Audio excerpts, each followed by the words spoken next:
సామెతల గ్రంథము 4వ అధ్యాయము 23వ వచనం. నీ హృదయములో నుండి జీవధారలు బయలుదేరును, కాబట్టి అన్నిటికంటే ముఖ్యముగా నీ హృదయమును భద్రముగా కాచుకోమను. జాగ్రత్త అంటే నీ యొక్క చేతుల కన్నా, నీ యొక్క కాళ్ళు కన్నా, నీ ఆస్తి పాస్తుల కన్నా, నీకు ఇచ్చిన గర్భఫలము కన్నా దేవాతి దేవుడు అంటూ ఉన్నాడు, నీ దగ్గర నేను నీకు ఇచ్చిన హృదయాన్ని జాగ్రత్తగా నువ్వు కాపాడుకో అని మాట్లాడుతూ ఉన్నాడు. ఇక్కడ ఆయన అంటూ ఉన్నారు, నీ హృదయములో నుండి జీవధారలు బయలుదేరును.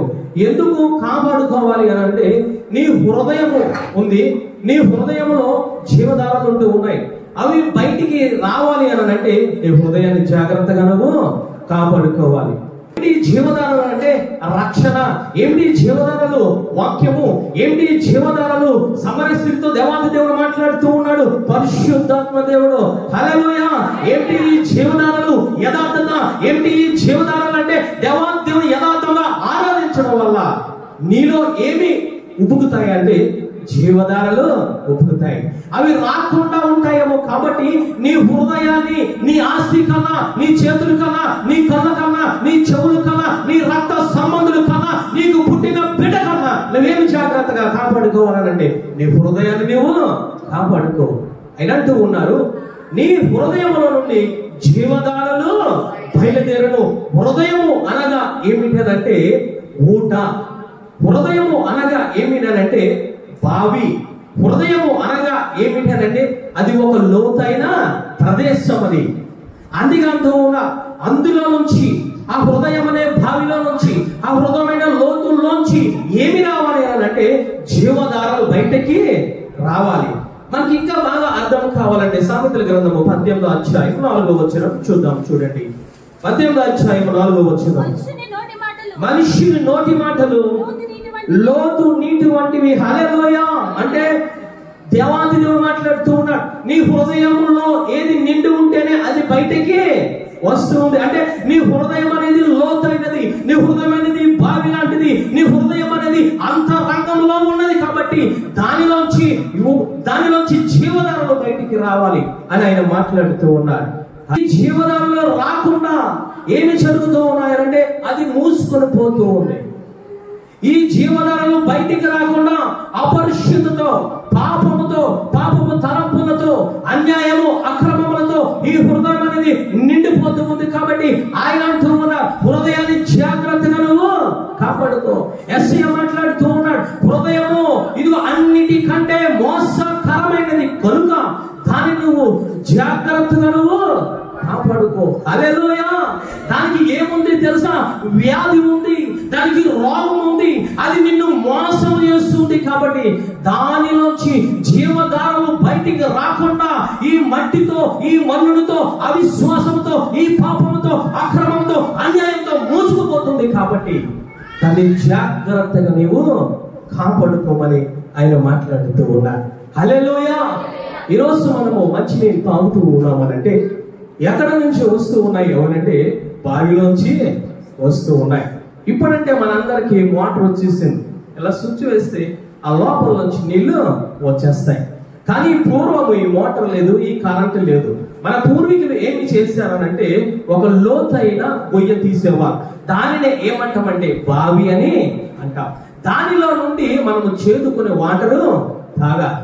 ఆ బావిని అశ్రద్ధ చేస్తే, ఆ బావిని పట్టించుకోవడం ఉంటే, ఆ బావి నుంచి జీవధారలు బయటికి తీయకపోతే ఆ బావి ఏమవుతుంది? కొన్నాళ్ళకేనంటే అందులో కప్పలు ఉంటాయి, అందులో పాపలు ఉంటాయి, అందులో రకరకముల ఆకులు పడిపోతూ ఉంటాయి, వ్యర్థమైన పదార్థాలు పడిపోతూ ఉంటాయి. అది రాను రాను కొన్నాళ్ళకి ఏమవుతుందంటే అది మూసుకొని పోతూ ఉంది. అందుకే హృదయాన్ని బావితో ఆయన పోలుస్తూ ఉన్నాడు. ఆ బావిలో జీవధారలు ఉండాలని మాట్లాడుతూ ఉన్నాడు. ఆ బావిలో నువ్వు జాగ్రత్తగా కాపాడుకోమని మాట్లాడుతున్నాడు. ఆ బావి నిన్ను, హృదయం అనే బావి నిన్ను మోసం చేస్తుంది. జాగ్రత్త అని దేవాతి దేవుడు మానవుడికి, హృదయం కలిగిన ఆ బావి కలిగిన మనిషికి దేవాతి దేవుడు హెచ్చరిస్తూ ఉన్నాడు. హల్లెలూయా. హల్లెలూయా. ఏమి ఉంటూ ఉన్నాయంటే మార్కు సువార్త 7వ అధ్యాయము 21వ వచనం చదవండి తల్లి. మార్కు సువార్త 7వ అధ్యాయము. ఆ బావిలో ఏమి ఉంటూ ఉన్నాయో లోపల నుండి చాలు ఆగుతుంది. లోపల నుండి అంటే ఆ బావిలోంచి, బావి అనగా మనస్సు, బావి అనగా హృదయము, బావి అనగా ఇక్కడ ఏమిటంటే లోపల నుండి వస్తూ ఉన్నాయి మనుషులోంచి.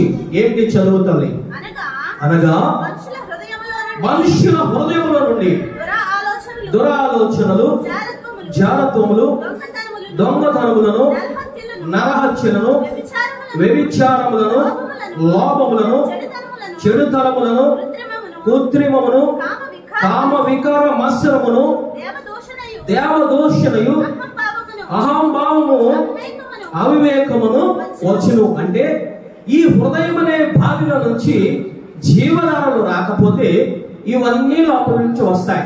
ఇవన్నీ మన హృదయంలో పెట్టుకొని వ్యభిచారము, దొంగతనము, కామము, రకరకమైన దేవాది దేవునికి వ్యతిరేకమైనవి ఈ బావి అనే మనసులో పెట్టుకొని నాలో జీవనాలు కావాలి, నాకు పరిశుద్ధాత్మ కావాలి, నాకు వాక్యము కావాలి, నాకు ఆశీర్వాదము కావాలి, నాకు మేలులు కావాలి, నాకు పరలోకము కావాలి అని అంటే నీకు దొరికేది కాదది. ఈ హృదయంలో, హృదయం అనే బావిలో ఏమి ఉండాలి? జీవధారలు ఉబ్బుతూ ఉండాలి. హల్లెలూయా. ఉన్న వాక్యము ప్రకారంగా నీ కుటుంబం కట్టబడుతూ ఉంది. నీలో జీవధారమైన పరిశుద్ధాత్మ దేవుడు నీలో ఏర్పాటు చేస్తూ ఉంటాడు, నిన్ను బలపరుస్తూ ఉంటాడు, నిన్ను నిలబెడుతూ ఉంటాడు, పరలోక రాజ్యములోనికి, అలా సర్వ సత్యములోనికి ఆయన నడిపిస్తూ ఉంటాడు. ఎప్పుడు తెలుసా? నీలో జీవధారలు ఉన్నప్పుడు, నీలో వాక్యము ఉన్నప్పుడు, నీలో ఉపవాసం ఉన్నప్పుడు, నీలో ప్రార్థన ఉన్నప్పుడు, నీలో పరిశుద్ధత ఉన్నప్పుడు మాత్రమే జీవధారలు వస్తాయి. జీవధారలు లేకుండా మట్టితో కప్పేసుకున్నావు మా హృదయాన్ని. ఈరోజు వాక్యం వింటున్న సహోదరి సహోదరుడా, ఆ మట్టిని బయటికి తీ. హల్లెలూయా. ఆ అపరిశుద్ధతను బయటికి తీ, ఆ పాపాన్ని బయటికి తీసే. కానీ నువ్వు పూడ్చుకున్న గొయ్యను నువ్వే తీయాలి. హల్లెలూయా. వేరే ఒకరు తీయడానికి లేదు. ఏమిటి ఆ పనిముట్టనంటే వాక్యం నీ దగ్గరికి వస్తూ, హెచ్చరికలు నీ దగ్గరికి వస్తూ ఉన్నాయి, గద్దెంపులు నీ దగ్గరికి వస్తూ, ప్రార్థన అనేది నీ దగ్గరికి వస్తూ, ఆరాధన అనేది నీ దగ్గరికి వస్తుంది. కాబట్టి ఈ పనిముట్లు నీ దగ్గరికి వచ్చినప్పుడు దేవాతి దేవుడు నీకు కన్నీరు కలిగించిస్తూ ఉంటాడు, నిన్ను గద్దిస్తూ ఉంటాడు ఆయన. అప్పుడు నువ్వేమి చేయాలి తెలుసా? నీలో ఉన్న పాపాన్ని తీసి పక్కన పడేయాలి. ఆయన అంటూ ఉన్నాడు, ప్రవక్త దావీదు దగ్గరికి వచ్చి, ఆ మనుష్యుడు నువ్వే. అప్పటి వరకు దావీదు గారిలో జీవధారలు వచ్చాయి, ఆగిపోయి కారణము చెయ్యకూడని పని చేశారు. దేవాతి దేవుడు పనిముట్టుగా పంపించాడు, యాజకుడిని పంపించి మాట్లాడుతూ ఉన్నాడు, నువ్వు ఈ విధముగా ఉన్నావు, ఈ పరిస్థితిలో ఉన్నావు, జీవధారలు ఆగిపోయింది, పాపము వ్యభిచారము చేత నీ హృదయాన్ని నిండిపోయింది. కాబట్టి ఆ మనుష్యుడు నీవే అనగా ఆ గద్దింపును, ఆ యొక్క వాక్యమును విని కన్నీటితో ఆయన ఆ ఒక మట్టిని బయట తీసి పాడవేశాడు. హల్లెలూయా, హల్లెలూయా. అంటే హృదయములో దేవాతి దేవునికి ఇష్టము లేనివి నీ హృదయంలో ఉంటే వాటిని నువ్వేమి చేయాలంటే నీకు నువ్వే త్రవ్వుకోవాలి. ఏ విధముగా వాక్యము నీకు కనబడుతూ ఉన్నప్పుడు, వాక్యము నువ్వు చదువుతూ ఉన్నప్పుడు, నువ్వు ఉపవాసం ఉండి ప్రార్థన చేసినప్పుడు, ఆయన నిన్ను గద్దించినప్పుడు, ఆయన నిన్ను హెచ్చరించినప్పుడు, ఆయన పనుల స్థితిలో నువ్వు ఉన్నప్పుడు, పరిశుద్ధాత్మ దేవుడు నిన్ను గద్దిస్తూ ఉన్నప్పుడు నువ్వు ఒప్పుకొని వాటిని తవ్వి ప్రక్కన పాడేయాలి. హల్లెలూయా. ఇలాంటి బావులను ఎవరు తవ్వించారంటే అబ్రహాము గారు తవ్వించారు. ఎందుకు తవ్వించారో తెలుసా? ఒక బావి తవ్వడం వల్ల దేవాతి దేవుడు అబ్రహాం గారితో అన్నాడు, నేను చూపించే దేశానికి వెళ్ళు, అన్ని విడిచిపెట్టాయి, ఈ వ్యర్థమైనవన్నీ విడిచిపెట్టి, హృదయంలో ఉన్నాయని విడిచిపెట్టి, నీ గ్రామాన్ని విడిచిపెట్టి, నీ బంధువులను విడిచిపెట్టి, ఇవో రకరకములైన విడిచిపెట్టి నేను చూపించే దేశానికి నువ్వు బయలుదేరు. హల్లెలూయా. హృదయాన్ని తవ్వుకోవడం మొదలు పెట్టారు, ప్రయాణం చేస్తూ ఉన్నారు. ఒక బావిని తవ్వాడు, ఇంకా ఆశీర్వాదాలు వచ్చాయి, ఇంకా గొర్రెలు, ఇంకా ఎట్లు, ఇంకా రకరకమైన పశు సంపద ఎక్కువైపోయింది, వాటికి నీరు ఉండడం లేదు. ఆయన ఇంకొక బావిని తవ్వాడు, ఇంకా ఆశీర్వదించడము, ఇంకా ఆశీర్వాదం కొద్ది ఆశీర్వాదము, ఇంకా పనివారు ఎక్కువైపోయారు, దానికి నీరు లేదు, ఆ పనివారికి కానీ ఆ పశు సంపదలు కానీ నీరు లేదు. ఒకటో బావిని తవ్వించాడు, రెండో బావిని తవ్వించాడు, అలాగా ఎన్ని బావులను తవ్వించాడంటే 5 బావులను తవ్వించాడు. హల్లెలూయా. అతను ఆశీర్వాదము పొందే కొలది నీరు అతనికి సరిపోవడం లేదు, జీవధారము అతనికి సరిపోవడం లేదు, వాక్యం అతనికి సరిపోవడం లేదు, ప్రార్థన అనేది సరిపోవడం లేదు. అతని ఆస్తి ఈ లోకమంతా విస్తరించింది. హల్లెలూయా.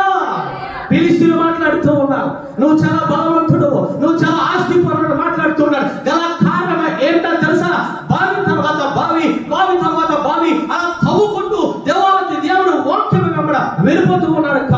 ఈ రోజు మనం అందరం ఎవరు తెలుసా? అబ్రహాము కుమారులము. హల్లెలూయా.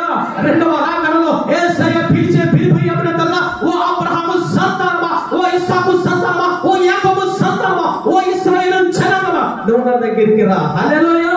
నువ్వు బావిని తవ్వుకుంటేనే, నీ బావిని తవ్వుకుంటేనే నువ్వు రెండవ రాకడలోనికి వెళ్తావు. నువ్వు బావిని తవ్వుకోకుండా ఆ విధముగానే ఉంచితే, ఆ మట్టితోనే, ఆ పాపముతోనే ఉంచితే నువ్వు రెండవ రాకడలో ఎత్తబడవు. ఇంకొకటి ఏమిటో తెలుసా? ఈ భూలకు సంబంధించిన ఆశీర్వాదాలు కూడా నీకు దక్కవు. చూద్దాం ఎన్ని బావులను ఆయన తవ్వించాడో. ఆదికాండము 26వ అధ్యాయం 14వ వచనం. అతని గొర్రెల ఆస్తియు, గొడ్ల ఆస్తియు, గొప్ప సమూహము కలిగినందున ఫిలిష్తీయులు అతని యందు అసూయపడిరి. అతని తండ్రి అయిన అబ్రహాము దినములలో అతని తండ్రి దాసులు త్రవ్విన బావులన్నింటినీ ఫిలిష్తీయులు మన్ను పోసి పూడ్చివేసిరి. అబ్రహాము గారి తరం అయిపోయి అబ్రహాము కుమారుడైన ఇస్సాకు కాలం వచ్చింది. అప్పుడు ఆ బావులను చూస్తూ ఉంటే ఆ బావులన్నీ కూడా మూతపడిపోయినాయి. ఎన్ని బావులు అయ్యానంటే 5 రకాల బావులు. 5 బావులను తవ్వించారు. ఒక బావి కూడా తెరిచి లేదు, మన్నుతో పూడ్చివేశారు. ఎందుకు పూడ్చివేశారు? జాగ్రత్తగా వినండి. తర్వాత రాసుకుందరుగా వాక్యాన్ని జాగ్రత్తగా వినండి. ఎందుకు పూడ్చివేశారంటే అసూయపడి. ఎవరయ్యా అంటే ఫిలిష్తీయులు పూడ్చివేశారు. ఫిలిష్తీయులనగా ఈ లోకము, జాగ్రత్తగా విన్నాం. ఫిలిష్తీయులనగా ఈ లోకము, ఫిలిష్తీయులనగా నీ శరీరము, ఫిలిష్తీయులనగా ఈ లోకాస శరీరాస జీవపటమము, ఫిలిష్తీయులనగా సాతానుడు. ఎవరు మూసివేశారు? అబ్రహాము గారు తవ్వించిన బావులు అంటే ఇస్సాకు కాలం వచ్చేటప్పటికి ఫిలిష్తీయులు మూసివేశారు. ఎవరు ఈ ఫిలిష్తీయులు అంటే లోక సంబంధుల మనుషులు, ఈ లోక రక్షణ లేని వారిని ఏమంటారంటే ఫిలిష్తీయులు అంటాం. ఈ ఫిలిష్తీయులు ఏమి చేశారంటే ఇస్సాకు అభివృద్ధిని చూసి, ఇస్సాకు ఆశీర్వాదాలను చూసి, ఇస్సాకు పంట వేయగా 100 ఫలము వచ్చింది. ఈ అన్ని ఆశీర్వాదాలను చూసి, ఇస్సాకును చూసి ఏమి చేశారంటే బావులన్నిటినీ, ఆ తండ్రి అబ్రహాము తవ్వించిన బావులన్నిటినీ కూడా మూసుకుంటూ వచ్చారు. కానీ అబ్రహాము తవ్వించిన బావులను మూసానని చెప్పి కుమారుడైన ఇస్సాకు బాధపడలేదు. హల్లెలూయా. నా తండ్రి సంబంధించిన బావులను నేను మరలా తవ్వుతూ ఉంటాను. నేను ప్రత్యేకంగా నేను బావులను తవ్వుకో. నా తండ్రి ఏదైతే బావులను తవ్వాడో, ఏ ప్రదేశంలో ఏ పేరు పెట్టాడో ఆ బావులను తవ్వించి, తిరిగి తవ్వించి మరలా అయ్యే పేరు పెడతానని చెప్పి ఇస్సాకు త్రవ్వడానికి పూనుకున్నాడు. హల్లెలూయా. హల్లెలూయా. ఎందుకు? అసూయపడి. చూద్దాం. 1వ బావి, మొట్టమొదటి బావి ఏమిటి అంటే అక్కడ చూసినట్లయితే అసూయ చెంది 14వ వచనం చదవండి. అతనికి గొర్రెల ఆస్తియు, గొడ్ల ఆస్తియు కలిగినందున ఫిలిష్తీయులు అతని యందు అసూయపడిరి. హల్లెలూయా.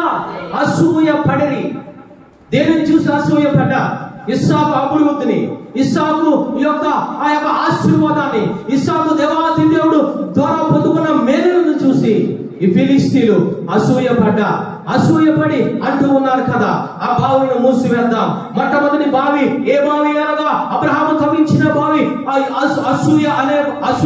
అసూయ ద్వారా మీరేమి చేశారంటే మూసివేశారు అబ్రహాము తవ్వించిన మొట్టమొదటి బావిని. మనసులలో అసూయ. ఈరోజు సంఘాలలో అసూయ.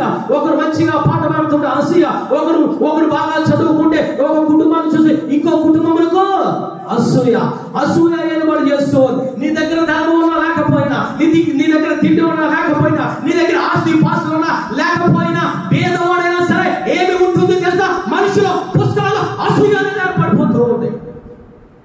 అసూయకు జనకుడు ఎవడు? సాతానుడు. అబద్ధకుడు జనకుడు ఎవడు? సాతానుడు. నీ దగ్గర తిండి ఉన్నా లేకపోయినా, ఆస్తి ఉన్నా లేకపోయినా, అందం ఉన్నా లేకపోయినా, మనిషిలో ఉండేది ఏమిటో తెలుసా? అసూయ అనేది ఏర్పడిపోతూ ఉంది. ఈరోజు సంఘాలను చూసి అసూయ, ఈరోజు మనుషులను చూసి అసూయ, కుటుంబాలను చూసి అసూయ, యాజకులను చూసి అసూయ, పాటలు పాడుతూ ఉంటే ఆ పాటలు పాడే బిడ్డలను చూసి అసూయ. ఎక్కడి నుంచి వచ్చిందో తెలుసా? అతను పొందుకున్న ఆశీర్వాదము నీ దగ్గర లేదని చెప్పి నీలో కలిగే చెడు అభిప్రాయాలే అసూయ అంట. ఇక్కడ కూర్చున్న వాళ్ళందరిలో నాలో కూడా ఒకప్పుడు అసూయ ఉండేది. హల్లెలూయా. దేవాది దేవుని నమ్ముకున్న తర్వాత, రక్షణ పొందిన తర్వాత నాలో అసూయ, మీలాగా వాక్యము విన్నాను ఒక యాజకుడు చెబుతుంటే ఎందుకు తెలుసా నేను అసూయ పడ్డా. నా ఫ్రెండ్ కి డిఎస్సీలో వచ్చేసింది జాబ్. అయ్యో నేను ఇంత కష్టపడ్డా, ఇంత శ్రమ పడ్డా, ఇంత కన్నీటి కాల్చా, నా జీవితంలో దేవాది దేవుడు ఇది అన్యాయం చేశాడని చెప్పి ఆ బిడ్డను చూసి, ఆ జాబును చూసి అసూయ పడుతూ ఉండేవారు. ఎక్కడ వాళ్ళు చూసి అసూయ పడుతూ ఉండేవారు. వాడుకున్నది అంటే నేను అసూయ పడుతూ ఉండేవారు. ఒకనొక రోజున యాజకుడు వాక్యము చెప్పుకుంటా పరిశుద్ధాత్మ దేవుడు నన్ను గద్దించాడు. అప్పటి నుంచి నా మనసును మార్చుకున్నాను. ఎక్కడి వాడుకుంటే నేను సంతోషపడేవాడు. హల్లెలూయా. ఎక్కడి వాడి ఉద్యోగం అంటే నేను సంతోషపడేవాడు. దేవాది దేవుడు ఏం చేశాడో తెలుసా, అతని కన్నా ఉన్నతమైన స్థానంలో ఉద్యోగం ఇచ్చి నిలబెట్టాడు. హల్లెలూయా. హల్లెలూయా. అతనికి ఎల్జీటీ ఇస్తే నాకు స్కూల్ అసిస్టెంట్ జాబ్ ఇచ్చి దేవాది దేవుడు నిలబెట్టాడు. నువ్వు అసూయ ఉన్నంత కాలము ఏమి జరుగుతుందో తెలుసా, నువ్వు దేవాది దేవుడి దగ్గర నుంచి పొందుకోవాల్సినవి పొందుకోలేవు, ఆశీర్వాదాలు పొందుకోలేవు, మేలులు పొందుకోలేవు, వాక్యాన్ని పొందుకోలేవు, పరిశుద్ధాత్మ దేవుని జీవనాలను పొందుకోలేవు. అసూయను తీసివేయ. ఈ అసూయ ఎవరు కలిగి ఉన్నారు? ఫిలిస్తీన్లు కలిగి ఉన్నారు. అసూయ కలిగి ఉంటే ఏమి జరుగుతూ ఉందయ్యా అని అంటే, అసూయ కలిగి ఉంటే సామెతల గ్రంథము 14వ అధ్యాయము 30వ వచనం. సాత్వికమైన మనసు శరీరమునకు జీవము, మత్సరము ఎముకలకు కుళ్ళు. మత్సరం అనగా అసూయ. అసూయ ఉంటే నీ ఎముకలు కుళ్ళిపోతాయి, నీ ఆరోగ్యము కుళ్ళిపోతుంది, నీకు బీపీలు వస్తాయి, నీకు షుగర్ వస్తుంది, నీకు హార్ట్ అటాక్ వచ్చి చనిపోయే పరిస్థితుల్లోకి వెళ్ళిపోతావు. కారణం ఏంటో తెలుసా, నాకన్నా వాడు ఉన్నతమైన స్థానంలో ఉన్నాడు, నా బిడ్డ కన్నా వాడు బాగా చదువుతూ ఉన్నాడు, నాకన్నా వాక్యము వాడు బాగా చెప్తూ ఉన్నాడు, నాకన్నా పాటలు వారు బాగా పడుతూ ఉన్నారు. ఎందుకు? అసూయ. అసూయ నీకు ఉంటే ఎవరు అసూయ పడతారో వారి ఎముకలకు కుళ్ళు. హల్లెలూయా. వారి ఆరోగ్యం చెడిపోతూ ఉంది, వారు ఆరోగ్యముగా ఉండరు. ఇంకొకటి ఏమిటో తెలుసా, ఎముక అనగా బలమైనది, ఎముక అనగా శక్తి కలది. సంసోను పచ్చి గాడిన ఎముకతో వెయ్యమని చెప్పాడు. గల కారణం ఏమిటో తెలుసా, ఆయన బలము కాదు, దేవాది దేవుని శక్తి. హల్లెలూయా. దేవాది దేవుని బలము అనగా వాక్యము, శక్తి అనగా పరిశుద్ధాత్మ దేవుడు. ఈ రోజు పరిశుద్ధాత్మ దేవుడు పొందుకోలేకపోవడానికి కారణము, ఈ రోజు వాక్యం ఈ కుటుంబంలో ఏలుబడి చేయలేకపోవడానికి కారణము ఏమిటో తెలుసా, ఆశీర్వాదము పొందుకోలేకపోవడానికి గల కారణం ఏమిటో తెలుసా, నీ ఎముకలలో కుళ్ళు ఉంది, నీ ఆరోగ్యం చెడిపోతుంది, నీ ఆత్మస్థితి చెడిపోతుంది. నువ్వు వాక్యం వింటూ ఉన్నావు కానీ వాక్యాన్ని పట్టుకోలేకపోతూ ఉన్నావు, వాక్యాన్ని వింటూ ఉన్నావు కానీ దానిని గ్రహించలేకపోతున్నావు. పరిశుద్ధాత్మ దేవుడు ఇగో ఈ భూమి మీద ఉన్నారనుకుంటున్నావు కానీ నువ్వు పొందుకోలేకపోవడానికి గల కారణం ఏంటో తెలుసా, మొట్టమొదటి కారణము అసూయ. అసూయ ఎవరికి ఉన్నది? అసూయ. ఈరోజు సంఘాలలో ఏలుబడి చేస్తుంది అసూయ. అందుకే దేవాదేవుడు ఆ యొక్క ఆశీర్వాదాలు మనం పొందుకోలేకపోతూ ఉన్నాం. లేఖనాలు సెలవిస్తూ ఉన్నాయి, అసూయ ఎముకలకు కుళ్ళి. కుళ్ళిని తీసివేస్తే సాత్వికం వస్తుంది. సాత్వికమైన మనస్సు జీవధారలో. హల్లెలూయా. నువ్వు ఎప్పుడైతే అసూయను తీసివేసావో నీలో వాక్యం ఏలుబడి చేస్తావు. నువ్వు ఎప్పుడైతే అసూయను తీసివేసావో జీవధారలైన పరిశుద్ధాత్మ దేవుని చేత నువ్వు నిండిపోతావు. హల్లెలూయా. చెప్పండి కంటే ఒక్కసారి దేవాది దేవుని స్తుతిద్దాం. ఈరోజు వాక్యము కుటుంబాలలో ఉండలేకపోవడానికి కారణము, ఈరోజు పరిశుద్ధాత్మ దేవుని కొంతమంది పొందుకోలేకపోవడానికి గల కారణము అసూయ ఏలుబడి చేస్తూ. అత్తగారిని చూస్తే అసూయ, కోడలను చూస్తే అసూయ, పిల్లలను చూస్తే అసూయ, తల్లిదండ్రులను చూస్తే అసూయ, ఇంకో కుటుంబాన్ని చూస్తే అసూయ. అసూయ కలిగి ఉన్నాడు ఎవరు తెలుసా? మొట్టమొదటి సౌలు మహారాజ్. ఎందుకు? ఎప్పుడైతే ఫిలిస్తీని గొలియాతును చెప్పాడో అక్కడ ఆడబిడ్డలందరూ తల్లులందరూ పాటలు పాడడం మొదలెట్టారు. ఇదిగో దావీదుకు 10,000, సౌలుకు 1,000 కొలది. ఎప్పుడైతే పాటలు పాడడం మొదలు పెట్టారో దేవుని చేత అభిషక్తుడైన సౌలు మహారాజు విషపు చూపు చూడడం మొదలు పెట్టాడు, అసూయ మొదలు పెట్టాడు. అసూయ చేత ఏమి జరిగాడు తెలుసా? అనుకుంటూ ఉన్నాడు ఈ అసూయ చేత దావీదును చంపేద్దాం అనుకుంటూ ఉన్నాడు. కానీ అదే అసూయ చేత ఎవరు చంపబడ్డారో తెలుసా? మొట్టమొదటి సౌలు మహారాజు చంపబడ్డాడు. కారణం ఏమిటో తెలుసా? అసూయ నీ ఆరోగ్యాన్ని పాడు చేస్తూ, నీ ఆత్మస్థితిని పాడు చేస్తూ, నీ పరిశుద్ధతను పాడు చేస్తూ, నీ విశ్వాసమును మొట్టమొదటి సౌలు మహారాజు చనిపోవడానికి గల కారణము యుద్ధంలో ఒకటి కారణము అసూయ. రెండవదిగా కయ్యేను దేశ దిమ్మరైపోవడానికి గల కారణము దేవాది దేవుని చేత దీవెనను పోగొట్టుకుని దేశ దిమ్మరై ఈ ప్రపంచం అంతా తిరగడానికి గల కారణం ఏమిటో తెలుసా? అసూయ. ఎవరి మీద? తమ్ముడి మీద అసూయ. అసూయ ఎక్కడికి నడిపించిందో తెలుసా? కయ్యేనును ఒక నర హంతకుడుగా తయారు చేసింది. మొట్టమొదటి హత్య బైబిల్ గ్రంథంలో జరగడానికి గల కారణము అసూయ. ఏమి చేస్తుంది అసూయ? అసూయ జాగ్రత్తగా విందాం. అసూయ హృదయంలో ఉంటే మొట్టమొదట నీ ఆరోగ్యాన్ని పాడు చేస్తూ ఉంది. రెండవదిగా నీ ఆత్మీయ స్థితిని పాడు చేస్తూ ఉంది. మూడవదిగా నీ అసూయ నీకు కోపము చెప్పిస్తూ ఉంది. నీ కోపం వల్ల ఏ విధముగా పగగా మారుతూ ఉంది. ఆ పగ వల్ల కక్షగా మారుతూ ఉంది. ఆ కక్ష ఒక నరహంతకుడిగా మార్చివేస్తూ ఉంది. ఈరోజు హత్యలు జరగడానికి గల కారణము మొట్టమొదటిది అసూయ. అసూయ. ఇలాంటి అసూయను నువ్వు కలిగి ఉన్నావేమో, అసూయను, భయంకరమైన అసూయను నువ్వు కలిగి ఉన్నావేమో, జాగ్రత్త. నీలో ఉన్న అసూయ నువ్వు ఏమి చేస్తుంది? పగవాడిగా మార్చేస్తుంది.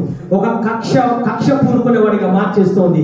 చివరికి హంతకుడుగా మార్చేస్తుంది. దేవాది దేవునికి దూరంగా నిన్ను తీసుకెళ్ళిపోతూ ఉంది.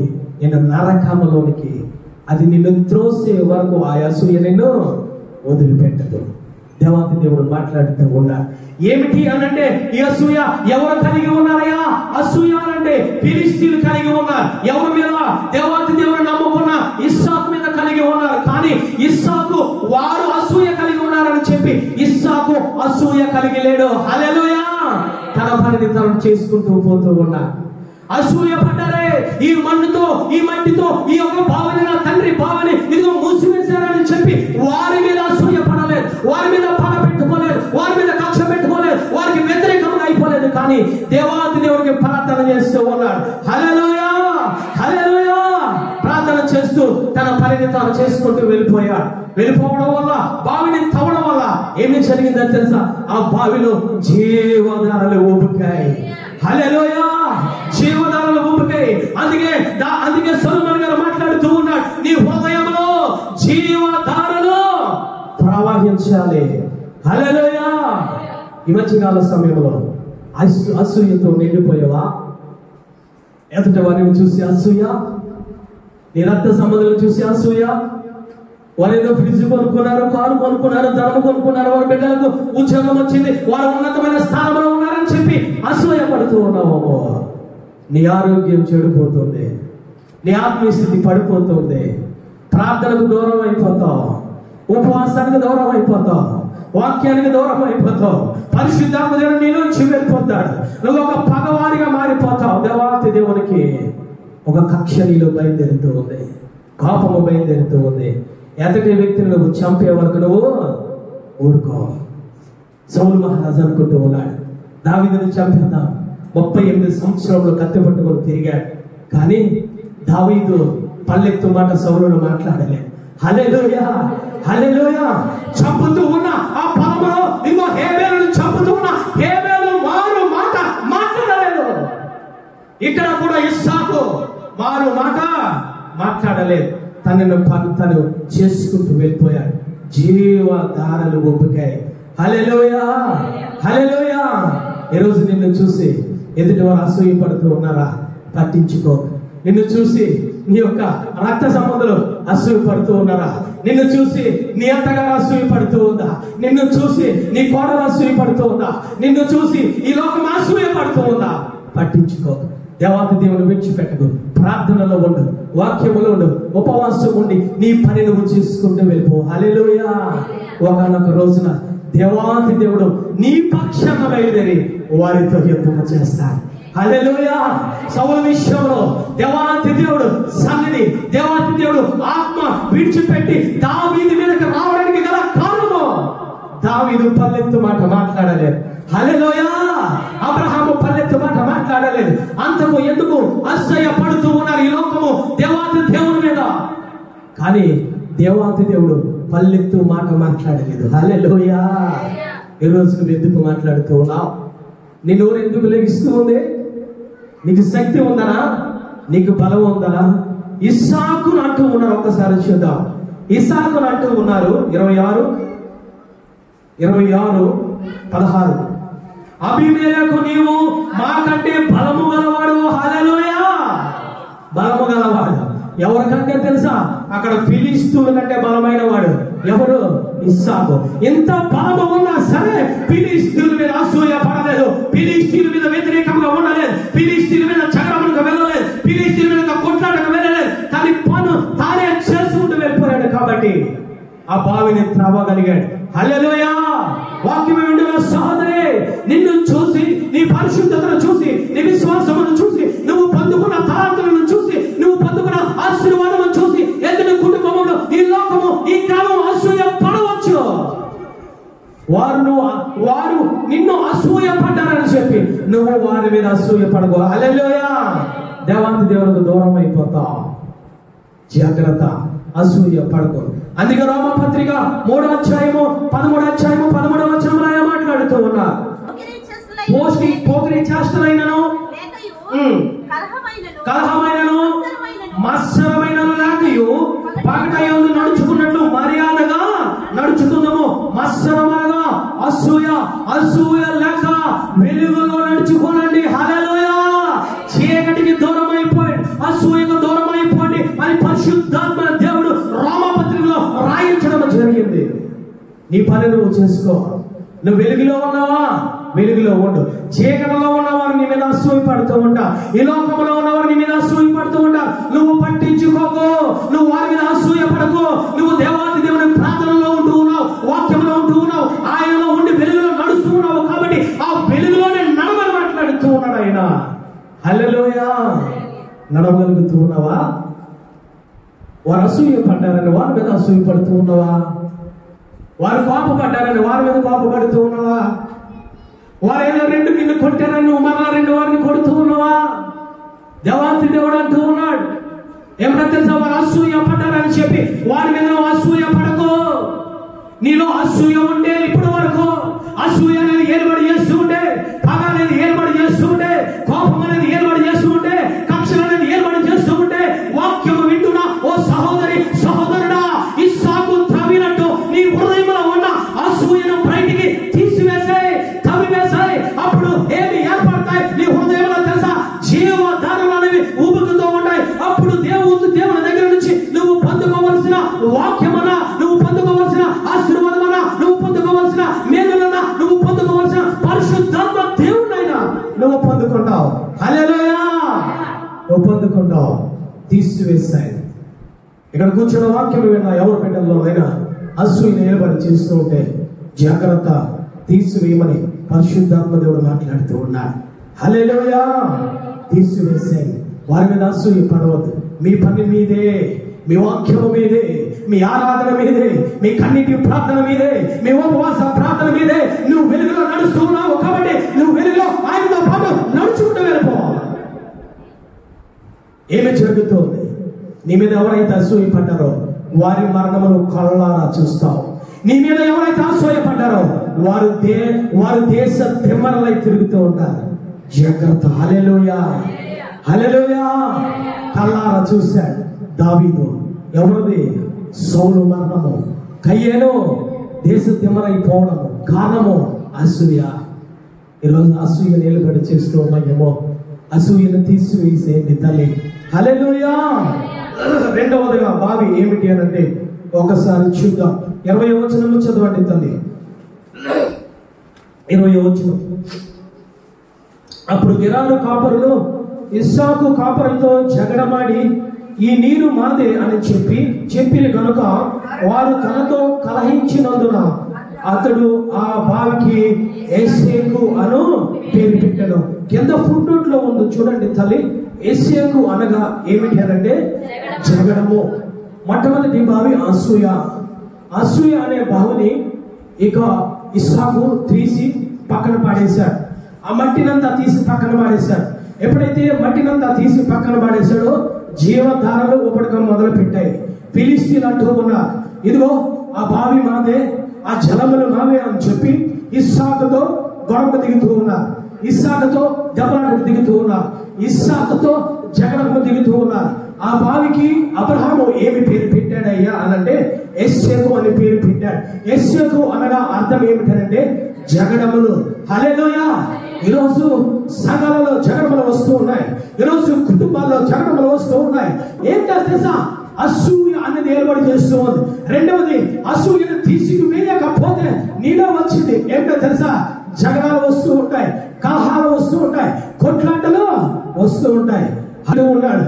రెండవ బావికి పేరు పెట్టాడు ఏమిటనంటే జగడ బావి అని పేరు పెట్టాడు. జగడం అనగా ఏమిటనంటే ఎస్సేకు. ఎందుకు జగడాలు వస్తూ ఉన్నాయి అనంటే సామెతల గ్రంథకర్త మాట్లాడుతూ ఉన్నాడు. 10వ అధ్యాయము, సామెతల గ్రంథము 10వ అధ్యాయము వాక్యాన్ని జాగ్రత్తగా వినండి తల్లి. ఈరోజు నీలో ఉన్న అపవిత్రమైనది బయటికి తీసి పాడవేయాలి. నీలో ఉన్న అపరిశుద్ధతను తీసి బయటికి పాడవేయాలి. నీలో ఉన్న అసూయను తీసి బయటికి పాడవేయాలి.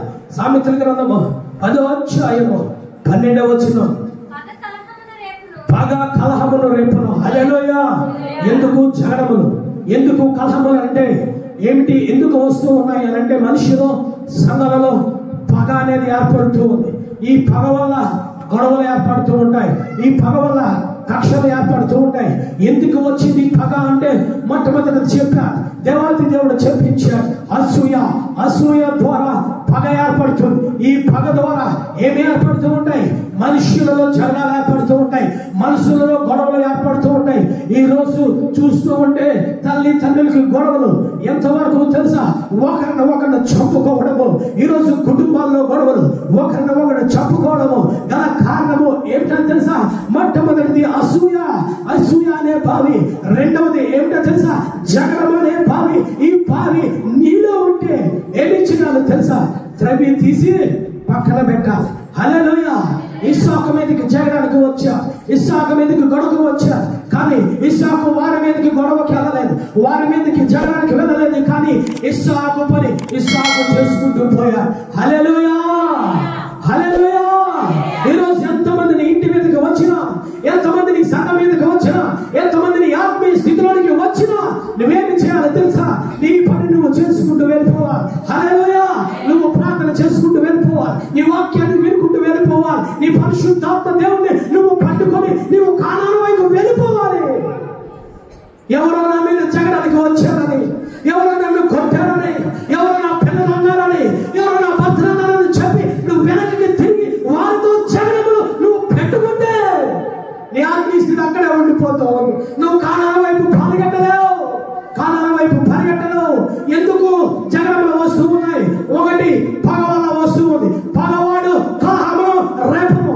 రెండవదిగా ఎందుకు వస్తూ ఉన్నాయి జగడములు అంటే 16వ అధ్యాయము, సామెతల గ్రంథము 16వ అధ్యాయము 28వ వచనం, 28వ వచనం, మూర్ఖుడు కలహమును పుట్టించును.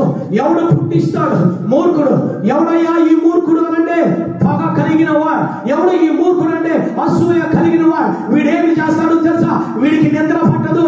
ఆశీర్వాదాలను చూసి, మేలులను చూసి, ఎదట వ్యక్తిని చూసి వీడికి నిద్ర పట్టదు. వీడేమి చేస్తూ ఉంటాడంటే పగ పెంచుకుంటూ ఉంటాడు. వీడేమి చేస్తూ ఉంటాడంటే మూర్ఖ స్వభావం కలిగి ఉంటాడు. వీడేమి చేస్తూ ఉంటాడంటే జగడములు పుట్టిస్తూ ఉంటాడు, కలహములు పుట్టిస్తూ ఉంటాడు. వారింటికి వెళ్తూ ఉంటాడు, వీడింటికి వెళ్తూ ఉంటాడు. వీడు చెప్పింది అక్కడ చెప్తూ ఉంటాడు, అక్కడ చెప్పింది ఇక్కడ చెప్తూ ఉంటాడు. వీడంటూ ఉంటాడు కదా, నేను చెప్పానని నువ్వు వారితో చెప్పకు, మర్చిపో.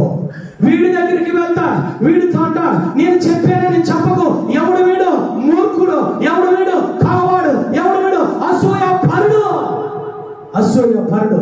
ఏమి చేస్తూ ఉంటా?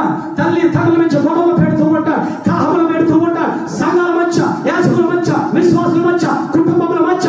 ఎవడు వీడు కలహములు పెట్టేవాడంటే కొండేవాడు. అబద్ధములు పెట్టుకుని తిరుగుతూ ఉంటా. వాడికి నీతి లేదు, వాడికి సత్యం లేదు. వీడు తెల్ల వాడిదే ఎక్కడ ఉంటాడు తెలుసా? వాడు ఇంటిని అడుగులు వేస్తాడు, వాడి కుటుంబాన్ని అడుగులు వేస్తాడు, వాడు ప్రార్థనలు అడుగులు వేస్తాడు, వాడి యొక్క పరిశుద్ధతను వదిలి వేస్తాడు, వాడి విశ్వాసాన్ని వదిలి వేస్తాడు. ఎవరి మీద పడుతూ ఉంటాడు తెల్లవారుతాడు తెలుసా? ఎవరైతే ప్రార్థన పరులుగా ఉన్నారో, ఎవరైతే దేవాది దేవుడు వాడిని వాడుకుంటూ ఉన్నాడో, ఎవరైతే ఆశీర్వాదం పొందుకుంటూ ఉన్నాడో వాడి కుటుంబం మీదకి వెళ్ళి వీడు పడుతూ ఉంటాడు. వాడికి అబద్ధాలు చెప్తూ ఉంటాడు. వాడి మీద వీడి మీద వాడు చెప్తూ ఉంటాడు. అలాంటి స్వభావం కలిగి ఉన్నావేమో జాగ్రత్త మట్టి అయిపోతావు. సంఘముల భేదములు పుట్టిస్తూ ఉన్నావు, యాజకుల మీద భేదములు పుట్టిస్తూ ఉన్నావు, సంఘములు విడదీయడానికి ఈ రోజు నువ్వు కంకరము కట్టుకున్నావు.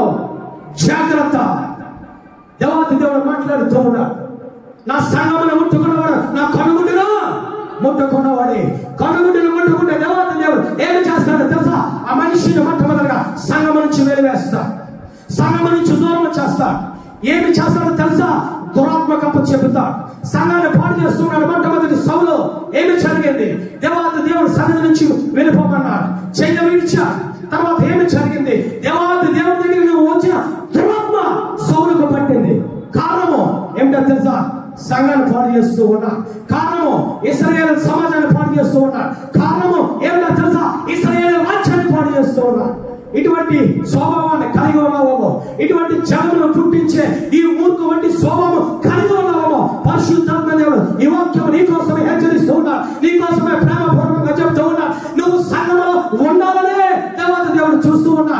కానీ నువ్వు సంఘంలో ఉంటూ సంఘాన్ని విడదీయగలుగుతూ ఉంటే, కారణముల ద్వారా మరొక స్వభావం కలిగి, అసూయ కలిగి రకరకమైన యాజకుల మీద చెబుతూ ఉంటే, సంఘములకు చెబుతూ ఉంటే, ఎవరు యాజకులు? దేవాది దేవుని మీద ఎన్నుకున్న బిడ్డ. ఎవరు సంఘము? ఆయన రక్త ధారలో కడగబడిన సంఘం ఇది. ఇది నా సంఘము కాదు, ఏదో అమ్మగారు సంఘము కాదు. ఎవరు కొన్నారు? ఏ విధంగా కొన్నారో తెలుసా? ఆయన విలువైన రక్తము నుంచి నిన్ను నన్ను కన్ని ఆయన సంఘాన్ని ఏర్పాటు చేసుకుని ఉన్నారు. ఇటు సంఘాన్ని విడదీయడానికి, ఎటువంటి సంఘాన్ని గొడవలు పెట్టడానికి ఈరోజు మనసు కలిగి ఉన్నాము. మనసులో మార్చుకోమని పరిశుద్ధాత్మ దేవుడు చెప్తూ ఉన్నాడు. మూసివేశా, రెండవ భాగం మూసివేశా. ఏమిటి? ఏ విధముగా తెలుసా? ఇదిగో జగడములతో మూసివేశా. కానీ ఇస్సాకు ఏమి చేశాడు తెలుసా? తనంతటిని ఏది పట్టించుకోలేదు. హల్లెలూయా. ఏమి పట్టించుకోలేదు. తన పనిని తాను చేసుకుంటూ, తన బావిని తాను త్రవ్వుకుంటూ ఇదిగో మట్టిని పక్కన వేశాడు. హల్లెలూయా. ఈరోజు వాక్యం వింటున్న సహోదరి సహోదరుడా, నీకోసమే వాక్యము. ఈరోజు అసూయ కలిగి ఉంటే నీలో ఉండేది జగడములో. జాగ్రత్త. జగడములు కలిగి ఉంటే పరిశుద్ధాత్మ దేవుడు సంఘముతో మాట్లాడుతూ ఉన్నాడు. జాగ్రత్త. మట్టిలో కలిసిపోతామని మాట్లాడుతూ ఉన్నాడు. ఆయన సంఘము జోలికి వచ్చిన, ఆయన రక్త ధారలో కడగబడిన బిడ్డల మీదకి వచ్చిన దేవాది దేవుడు హెచ్చరిస్తూ ఉన్నాడు. ఆదికాండము 13వ అధ్యాయము 7వ వచనం. అప్పుడు అబ్రహాము పశువుల కాపరులకును లోతు పశువుల కాపరులకును కలహము పుట్టెను. ఆ కాలమందు కానానీయులు, ఫేర్జీయులు, అయష్షుల కాపురముండిరి. కాబట్టి అబ్రహాము, మనము బంధువులము కనుక నీకును నాకును పశువు కాపరులకును కలహము ఉండకూడదు. హల్లెలూయా. ఎవరు పడుతూ ఉన్నారు? అబ్రహాముతో కలహము పడుతూ ఉన్నారు. ఎవరయ్యా అనంటే లోతు కలహము పడుతూ ఉన్నారు. ఏమనంటే స్థలము సరిపోవడం లేదు, నీ కూడా వచ్చినందుకు నన్ను ఆశీర్వదించా, కాబట్టి ఆశీర్వదించినందుకు నీకు నాకు స్థలం ఉండడం లేదు. మనుషులు గొడవ పెట్టుకుంటూ ఉన్నారు కాబట్టి నువ్వు నేను విడిపోదామని మాట్లాడుతూ ఉన్నాడు. అమ్మ ఫ్యాన్ కట్టింది మాట్లాడుతూ ఉన్నాడు. అబ్రహాము దేవాది దేవుడు నమ్ముకున్నవాడు కాబట్టి లోతు మీద యుద్ధాన్ని ప్రకటించవచ్చు. ఎందుకు తెలుసా? 318 మంది యోధులు ఉన్నారు, యుద్ధము చేయగల మనుషులు ఉన్నారు. కానీ లోతు కుటుంబము ఒక్కటే ఉంది. కానీ బలవంతుడైన అబ్రహాము కలహము పుట్టినందుకు లోతు మీద యుద్ధము ప్రకటించవచ్చు. జాగ్రత్తగా వినాలి. కానీ లోతు మీద యుద్ధము ప్రకటించలేదు. అంటూ ఉన్నాడు, నీకు నాకు కలహము వద్దు. ఎందుకో తెలుసా? నీ ఆస్తి పెరిగిపోయింది, నా ఆస్తి పెరిగిపోయింది. కాబట్టి నేను దేవాస్తి దేవుడు నడవమంటే పిలిస్తే నేను వచ్చా. కాబట్టి నేను ఎతని వ్యక్తితో గొడవ పడను, జగడము పడను, కలహము పడను. ఎందుకో తెలుసా? నేను దేవాతి దేవుని చేత ఎన్నుకొనబడిన వాడిని. కాబట్టి నాకు బలము ఉంది, నాకు శక్తి ఉంది. నా దగ్గర 318 మంది పనివారు ఉన్నారు. వారికి ఆజ్ఞాపిస్తే నేను చంపేస్తా. కానీ నాకు ఆ ఉద్దేశం లేదు అంటూ ఉన్నాడు. ఏమని అంటూ ఉన్నాడంటే, ఓ లోతు, నీకు నాకు కలహాలు వద్దు. ఇదిగో నువ్వు ఎడమకు వెళ్తే నేను కుడికి వెళ్ళిపోతా, నువ్వు కుడికి వెళ్తే నేను ఎడమకు వెళ్ళిపోతా. ఎంత చక్కని స్వభావం కలిగి ఉన్నవాడు అబ్రహాము. అప్పుడు లోతు ఎక్కడికి వెళ్ళాడు తెలుసా? సొదొమ గొమొర్రాకు వెళ్ళిపోయాడు. ఏముంది సొదొమ గొమొర్రా అంటే? పాపము, వ్యభిచారం, దేవునికి ఇష్టం లేని కార్యక్రమాలన్నీ అక్కడ ఉన్నాయి. కానీ ఒకనొక రోజున ఏమి జరిగిందో తెలుసా? అగ్ని గంధకములతో కాల్చివేశాడు. ఎందుకు లోతు అక్కడికి వెళ్ళిపోయాడంటే, లోతు స్వభావంలో జగడములు పుట్టాయి, లోతు స్వభావంలో కలహములు పుట్టాయి, లోతు స్వభావంలో అసూయ పుట్టింది. కారణంగా వెళ్ళకూడని ప్రదేశానికి వెళ్ళిపోయాడు. కానీ అబ్రహాము ఎక్కడికి వెళ్ళాడు తెలుసా?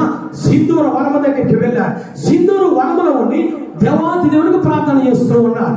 విడిపోవడం కారణంగా, కలహములు లేని కారణంగా, గొడవ పెట్టుకోలేని కారణముగా ఏమి చేస్తూ ఉన్నాడు? దేవాది దేవుడు దర్శించడం మొదలు పెట్టాడు.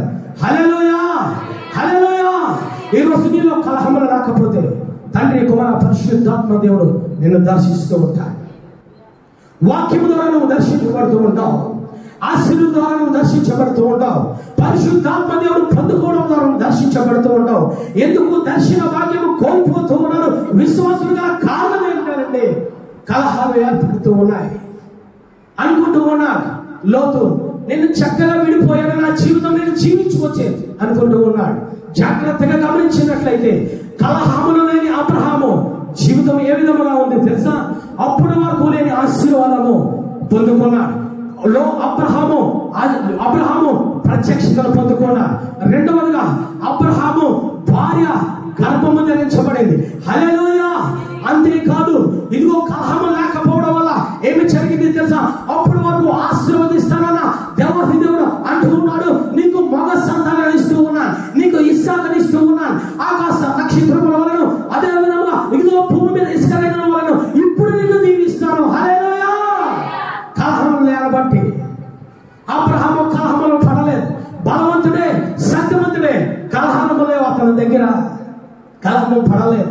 కానీ కలహము కలిగిన లోతు ఏమి చేస్తూ ఉన్నాడు? దేవాది దేవుని దర్శనాన్ని పోగొట్టుకొని ఆ పాపకరమైన, శాపకరమైన సొదొమ గొమొర్రా మనుషులతో గనుల దగ్గర పాప కార్యములు మాట్లాడుతూ ఉన్నాడు.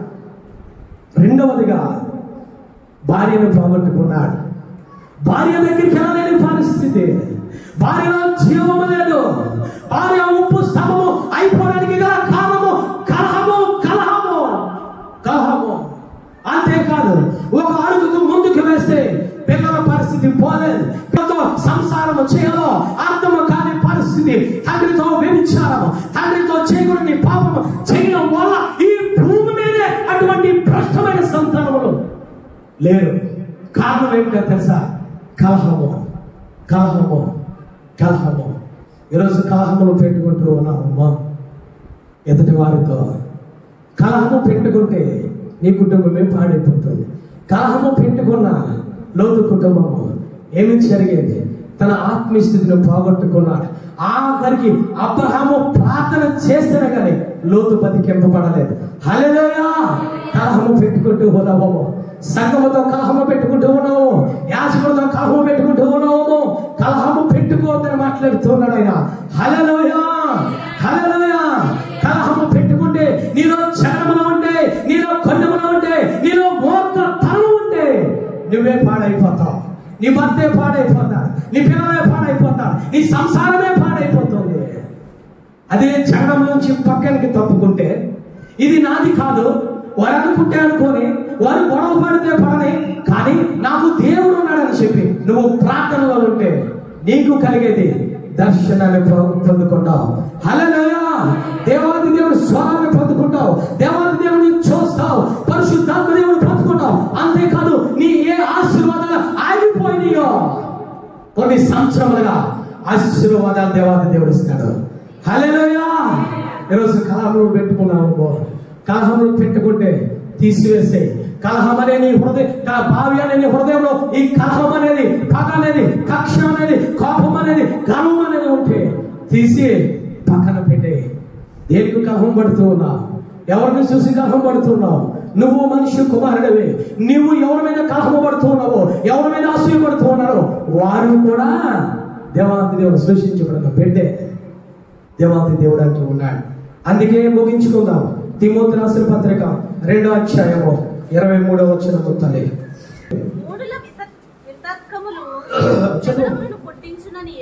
నేర్పు లేని మూడులు వితర్కములు జగడములను పుట్టించునని ఎరిగి అట్టి వాటిని విసర్జించుము. హల్లెలూయా. అక్కడ జాగ్రత్తగా గమనించినట్లయితే నేర్పు లేని, ఎందులో నేర్పు లేని వాడికి వాక్యము తెలీదు, వాడికి ప్రార్థన తెలీదు, వాడికి పరిశుద్ధాత్మ ఏమిటో తెలీదు. అటువంటి వాడు ఎవడు అంటే మూర్ఖుడు. అటువంటి వాడి మూర్ఖుడికి నువ్వు ఏమీ ఉండాలంటే దగ్గరగా ఉండకూడదు, దూరముగా వెళ్ళిపోవాలి. హల్లెలూయా, హల్లెలూయా. ఇస్సాకు చేసింది అదే. వారు మూర్ఖ స్వభావం కలిగి ఉండలే. జగములు పెట్టుకొని అని చెప్పి వారికి దూరముగా వెళ్ళిపోయి బావిని తవ్వుకున్నాడు. అదే విధముగా అబ్రహాము కూడా దూరముగా వెళ్ళిపోతూ ఉన్నాడు. అంటూ ఉన్నాడు, నువ్వు ఎడమకు వెళ్ళిపోతే నేను కుడికి వెళ్ళిపోతాను. హల్లెలూయా. అంటే నువ్వు జగములకు దూరముగా వెళ్ళిపోవాలి, నువ్వు పగవారికి దూరముగా వెళ్ళిపోవాలి, నువ్వు కొండములు చెప్పేవారికి దూరముగా వెళ్ళిపోవాలి, నువ్వు రకరకముల వ్యర్థమైన మాటలు చెప్పేవారికి, ఆ మూర్ఖులకు దూరంగా వెళ్ళిపోవాలి. వెళ్ళిపోతే నీలో జీవదారులు ఉంటాయి. హల్లెలూయా, హల్లెలూయా. ఒకసారి జాగ్రత్తగా విన్నాం వాక్యాన్ని. ఎప్పుడో కొన్ని సంవత్సరముల క్రితము, అంటే 25 సంవత్సరముల క్రితము అబ్రహాము అంటూ ఉన్నాడు, నేను చూపించే దేశానికి వెళ్ళు, నేను ఆశీర్వదిస్తానని మాట్లాడాడు. హల్లెలూయా. ఎప్పుడు ఆశీర్వదించాడు తెలుసా? ఒక మర్మాన్ని చెప్తూ ఉన్నాను మీకు. ఎప్పుడు అబ్రహాము ఆశీర్వదించబడ్డాడు తెలుసా? ఎప్పుడు దర్శన భాగ్యాన్ని పొందుకున్నాడు తెలుసా? ఎప్పుడు సారా గర్భము ధరించిందో తెలుసా? లోతు నుంచి దూరం అయిపోయినప్పుడే. హల్లెలూయా. చప్పట్లు కూడా దేవాతి దేవుని స్తుతిద్దాం. చప్పట్లు కూడా దేవాతి దేవుని స్తుతిద్దాం.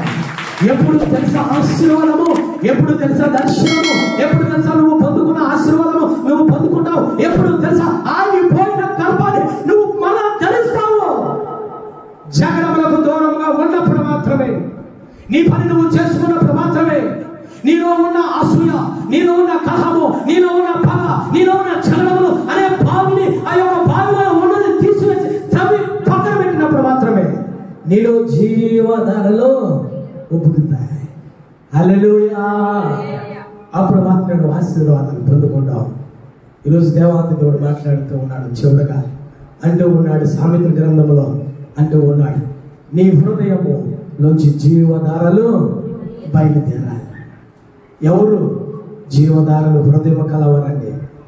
అసూయను తీసేసుకున్నవాడు ఎవడు అనంటే జగడములో పగ, కక్ష తీసేసుకున్నవాడు, మూర్ఖ స్వభావాన్ని తీసేసుకున్నవాడు. వారిలోంచి ఏమి వస్తాయి తెలుసా? జీవధారలు పుడుతూ ఉంటాయి. అందుకే దావీదు గారు ఎప్పుడైతే అమూర్ఖ స్వభావాన్ని తీసివేసుకున్నారో ఆయన అంటూ ఉన్నారు, నా గిన్నె నిండి పొర్లిచ్చినది. ఎక్కడికి వెళుతుంది పొర్లే? ఆ చుట్టూ ప్రాంతాలకు వెళ్తూ ఉంది, ఆ రక్త సంబంధాల దగ్గరికి వెళ్తూ ఉంది. ఇప్పుడు కూడా ఆ గిన్నె నిండి ఎప్పుడు వరకు పొరుతుంది తెలుసా? దేవాతి దేవుడు అంటూ ఉన్నాడు, నేను ఎవరి కుమారుని తెలుసా? దావీదు కుమారుడిని. హల్లెలూయా.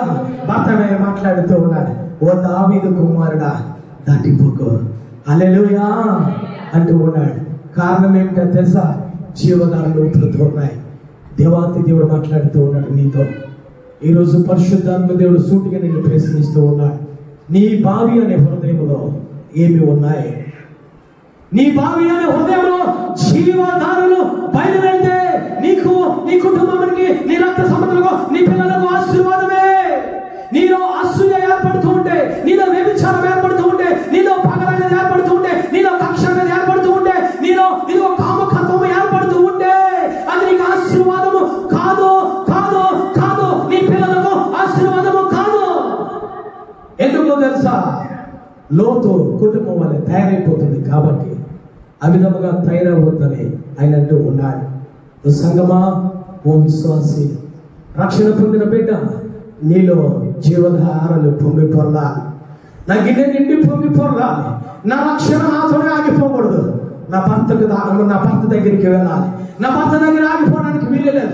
నా బిడ్డల మీదకి వెళ్ళాలి. నేను పొందుకున్న పరిశుద్ధాత్మ దేవుడు నా బిడ్డ మీదకి వెళ్ళాలి. నేను పొందుకున్న పరిశుద్ధాత్మ దేవుడు ఇదిగో నా భర్త మీదకి వెళ్ళాలి. నేను పొందుకున్న పరిశుద్ధాత్మ దేవుడు నా సంఘంలోకి వెళ్ళాలి. నేను పొందుకున్న పరిశుద్ధాత్మ దేవుడు ఇదిగో నా రక్త సంబంధంలోకి వెళ్ళాలి. నేను పొందుకున్న విశ్వాసము ఇదిగో నా సంఘంలోకి వెళ్ళాలని చెప్పి జీవధారలో నీలోంచి పొంగి పొరలాలి ఆయన అంటూ ఉన్నాడు. అప్పుడు నిన్ను ఆశీర్వదిస్తానని మాట్లాడుతూ ఉన్నాడు. తలలో వచ్చి ప్రార్థన చేసుకుందాం.